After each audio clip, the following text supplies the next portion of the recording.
استند عليه لو هعمل لك ايه تستاهلي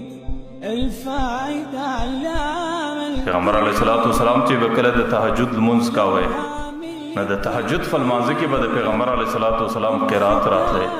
او د قران کریم په قرات کې به د نور قومونو تذکره راتله وعادم وثمود واصحاب الرأس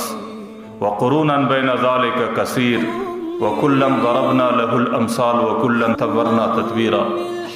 چې کله به د قران کریم آیاتونه د نور قومو ته د تذکرې په شکل باندې راتلو نو د پیغمبر علیه الصلاۃ والسلام سترګو مبارکو د خپل امت ودرېدی چې الله زما د امت سره به څه کیږي. بیا به د خپل امت په غم کې د پیغمبر علیه الصلاۃ والسلام شپه در سهاره پورې په ژړا کې تېرېده. چې کله د پیغمبر علیه الصلاۃ والسلام عمر شپېته یا درې شپېته کاله ته نږدې شو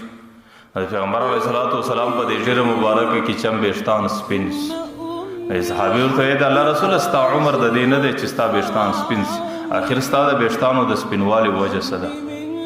پیغمبر علیه الصلاۃ والسلام هغوی ته وایي چې زما ویښتان سوره هود را سپین کړو چې هغوی کې د نورو قومونو تذکرې زه اورم هغوی کې د نورو قومونو د عذاب او د هلاکت قصې او واقعې زه اورم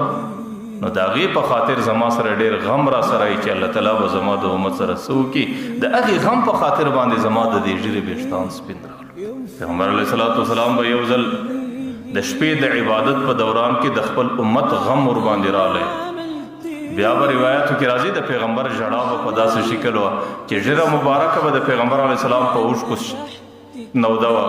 او سینه مبارکه به د پیغمبر علیه الصلاۃ والسلام په اوښکو نوده وه او د ډېرې ژړا او د ډېرې دعا او د ډېرې ولاړې په خاطر به د پیغمبر علیه السلام د پښو مبارکو کې ورم او پړسوب راغلی. ډېر ځله داسې موس چې پیغمبر علیه الصلاۃ والسلام به نفقه او ګوله باندې ناست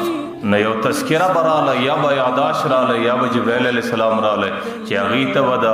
خپل امت د عذاب حالات د پیغمبر علیه السلام مخ ته راغلو نو بیا به د پیغمبر علیه الصلاۃ والسلام هغه نفقه فاته وه بیا به هغه ګوله فاته وه بیا به د پیغمبر علیه السلام توجه او دعا او ژړا په داسې شکل باندې وله چې د الله تعالی و طرف ته به بیا په ژړا کې و تر هغې حده پورې چې خپله دعا یې د الله تعالی دربار ته رسوله بیا به د ګولي او د هر څه فکر د پیغمبر علیه السلام د دماغه وتی. نو د دې روایاتو صدا معلومیږي چې د پیغمبر علیه الصلاۃ والسلام ژړا او د پیغمبر علیه السلام دعاګانو پر دې امت باندې عجیب انحصار راګرځولی دی لکه سړی چې پر یو قوم و قبیله باندې یو کلا راوګرځي په هغې کې د دې قوم قبیلې او د دې کلا حفاظت کوي او د پیغمبر د هغې دعا او د ژړا په برکت الله تعالی د دې امت حفاظت کړی دی او الله تعالی د دې امت څخه سختۍ لرې کړي دي او الله تعالی د دې امت سره ډېره زیاته د اسانۍ معامله کړې ده.